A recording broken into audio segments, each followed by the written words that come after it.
In this episode, we dive into more Proto Throttle upgrades. We can't get enough operations, so we end up bringing out a few old crews.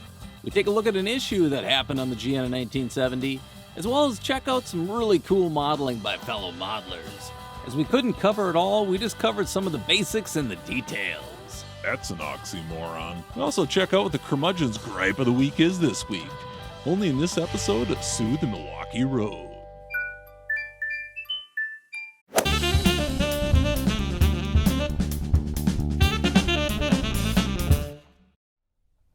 All right, today I'm going to take a moment to show you how I cut down a Proto Throttle simply by using a table saw. First things first is your safety measures. Put on your old earmuffs, throw on the old goggles, just in case you got stuff kicking up flying. I know most of us can't hear already. But we don't need to go blind as well. Here, try this pair. So at the end of the day, make sure you've got those things and we'll get this thing started. I'm putting down the blue tape merely just for not scratching the case when you run it through the table saw. Now to set the fence depth, I took the battery pack off the back of the Proto Throttle. I'm going to set it just basically against the fence here to get my distance or depth. If you're going to use an aftermarket enclosure, you can certainly do that and then obviously set your depth to that. And the reason I'm doing that is because I'm going to mount this either to the bottom, the back, or the top of the Proto Throttle, just so I've got a place to relocate the batteries that were obviously on the back side. I've set the depth to roughly a 1/2 inch, and that's just to be able to make sure that I'm clearing these brass screw-in pieces. And if you're worried about hitting the brass screw-in pieces, you shouldn't, because they're actually not that deep. And I'm not going to freehand my hand through the table saw here. You certainly can do that. But I'm not advising it. Because just for safety measures, I use a clamp, and I just clamp this guy in. So I've got a sturdy grip on the part, and then I'm going to be able to run this thing through without having the old digits anywhere near the blade.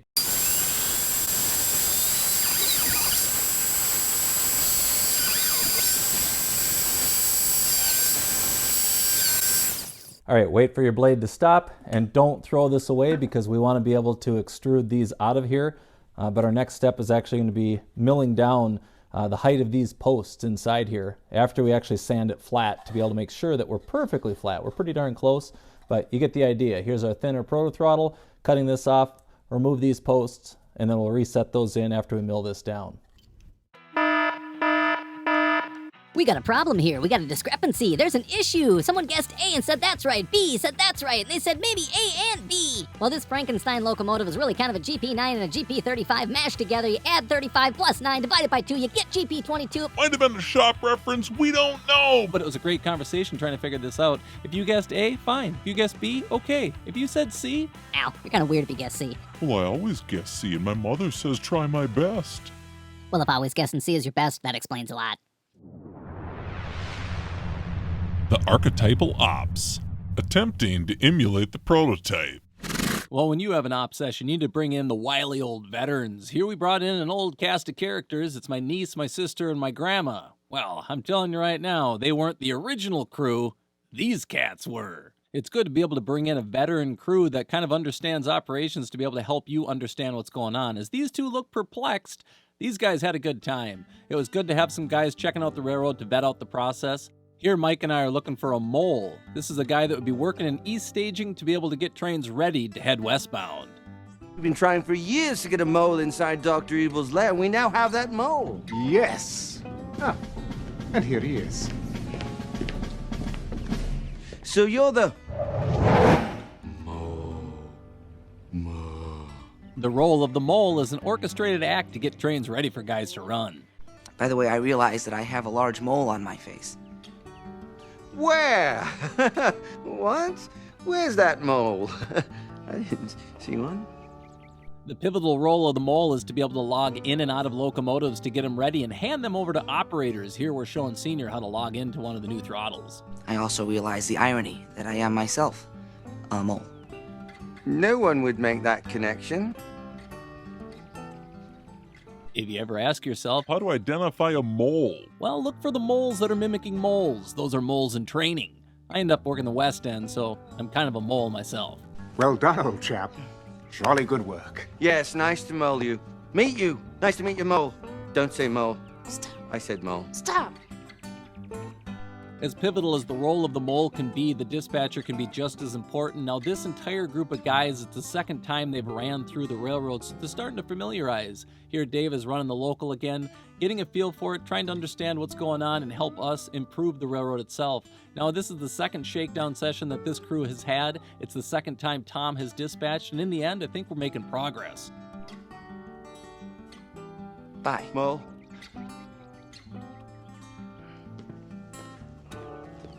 Mole.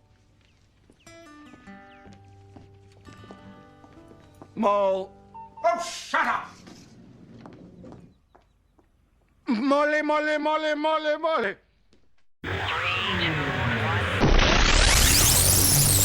We're just going to take 150 grit sandpaper and level out the top of the box.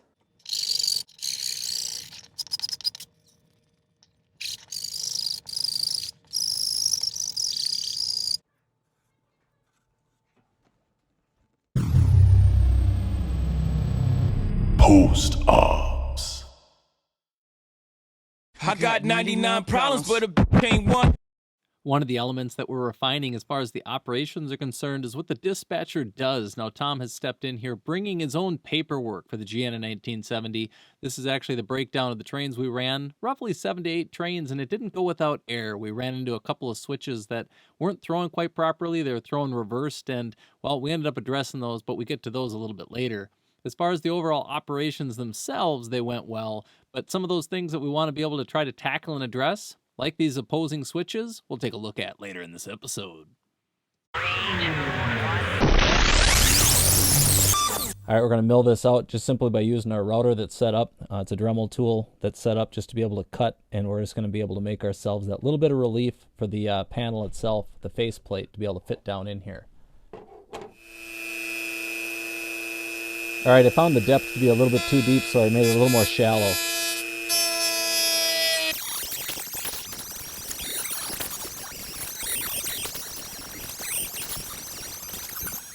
We're making quite the mess as we move through this process, but the end result is definitely going to be worth it. I end up nipping off any of the excess with a cutter.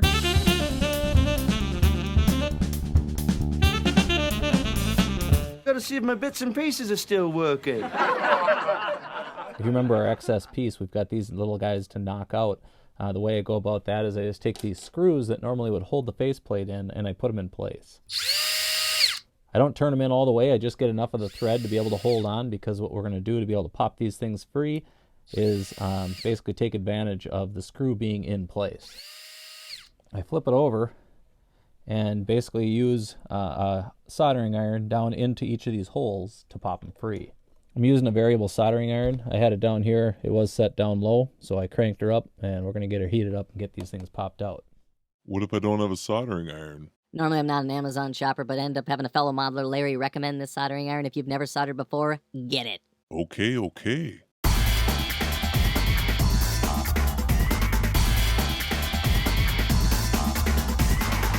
And there we have it. We've got one that's got to get cleaned up a little bit, but the other three, they popped out pretty clean, and we'll be able to implement those into our new cut down back.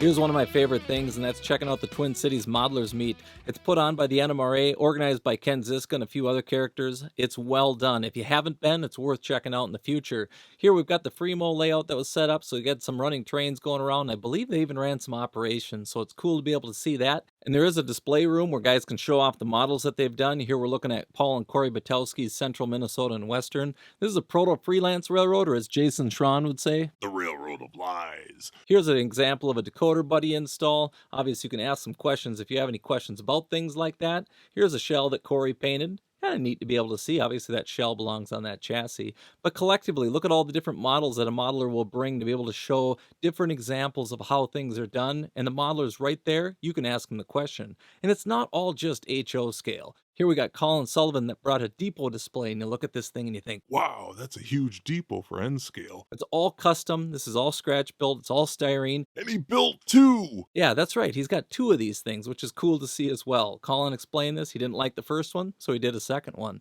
Speaking of doing more than one, check out all these passenger trains that this cat's got.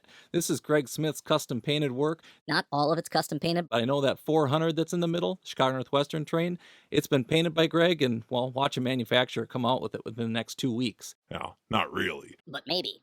Now here's a little outside the box thinking, taking a brass locomotive and putting an Atlas chassis under it. To be able to get a better running locomotive, well, how better than just putting an Atlas drivetrain underneath that brass shell? Very cool. John Doe did a nice job here. You can check out some of his other Elko work, which is cool to see. The Cara Terminal. Another railroad of lies. Here's an M&R example done by Tom Gazer, as well as a number of different people that he's got on display. These things are extremely fine. They're Model U characters, the resin printed, but very cool to be able to see. The detail on these things are exceptional, especially if you put them on the Split Rock Mining Company. Wait a second, isn't that another railroad of lies? Is that all that's at these events? Tell the truth. With so many talented modelers here, you can't tell what's real and what's fake. And when it really is all said and done, like the modeler Mike that did these dioramas, impressive detail. But you can see the steps in the process that he takes to be able to bring it to that next level. You as a modeler can be inspired by seeing these type of details. And yeah, some of you can be like, I'm done. I'm discouraged. I can't do that. But at the end of the day, it's about getting to know the modelers and getting to know the people that are in the hobby. We had the opportunity afterwards to go out, grab a bite to eat, grab a few drinks, and share a few stories. It's a lot of fun. Even a couple of the guys that swung out, they're out of state. They stopped by my place. And at the end of the day, we can't appreciate enough. Thank you, Mike. Thank you, Scott, for stopping by. But more importantly, thank all of you for attending the Modelers Retreat. And for those that missed out, there's always next year. All right, here we are with the screws just in place. I'm going to basically heat this up and sink these back in.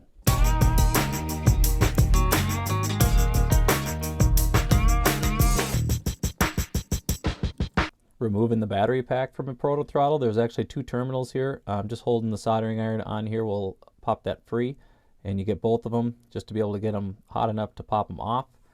Once you've removed your battery pack, you have an option of either wiring your leads. The positive is on the right, the negative is on your left. Wire your leads onto these two terminals and run them wherever you may.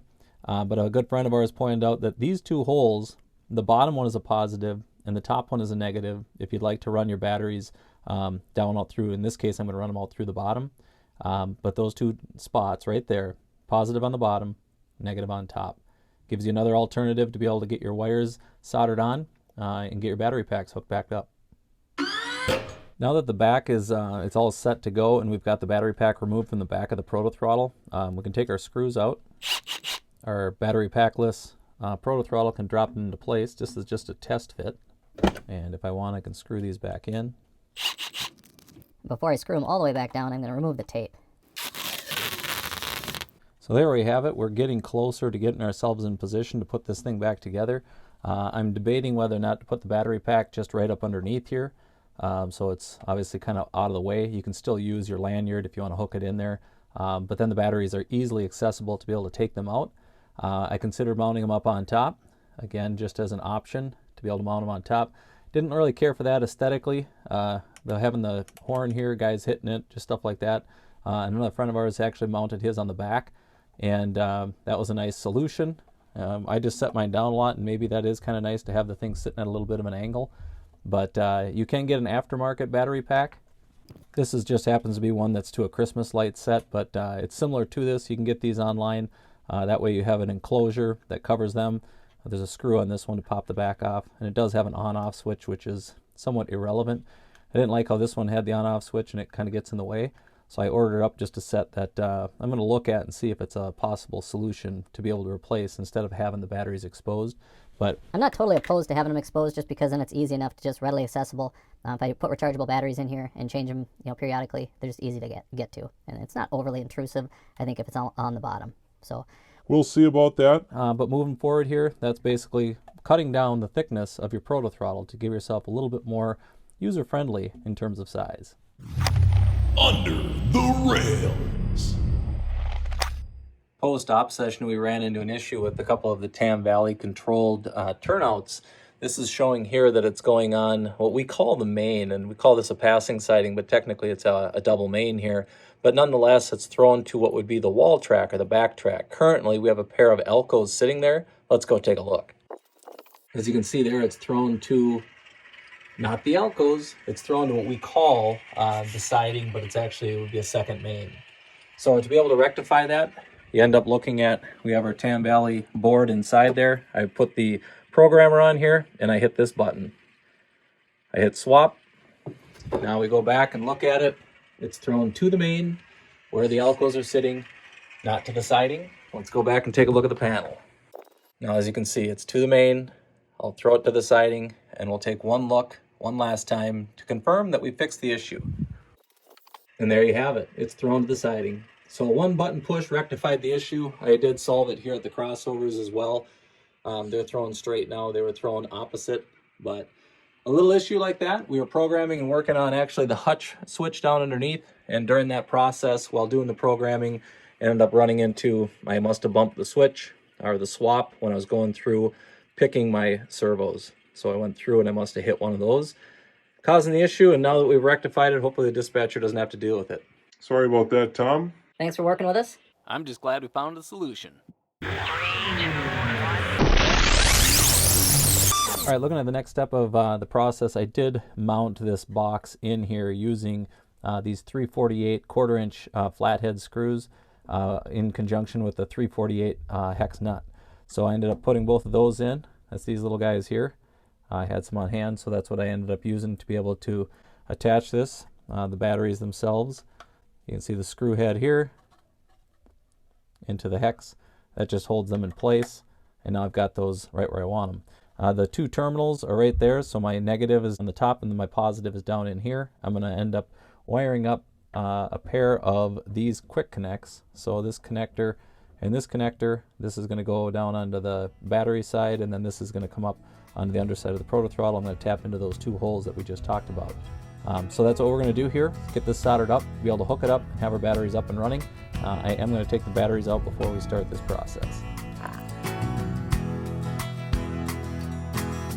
So I told her now, be careful what you do. All that glitters is not gold.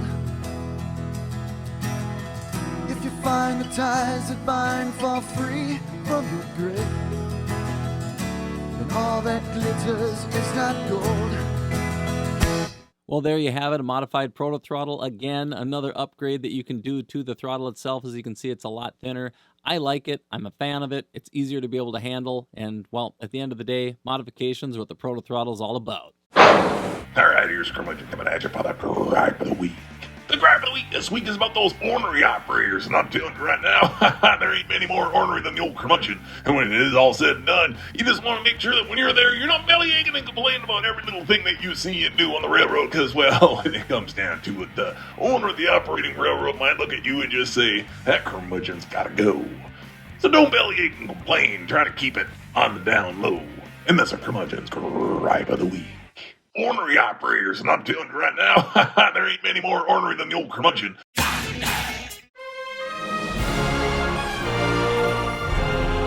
Big thanks to everybody that watches to the end, that has hit like, hit subscribe, as well as made comments in the past. It's those actions that help share this content, so if you haven't checked out other episodes, feel free to do so. You can also check out the tour of the GN in 1970, as well as the past episodes of the GN in 1970. 70s. Ornery operators, and I'm telling you right now, there ain't many more ornery than the old curmudgeon.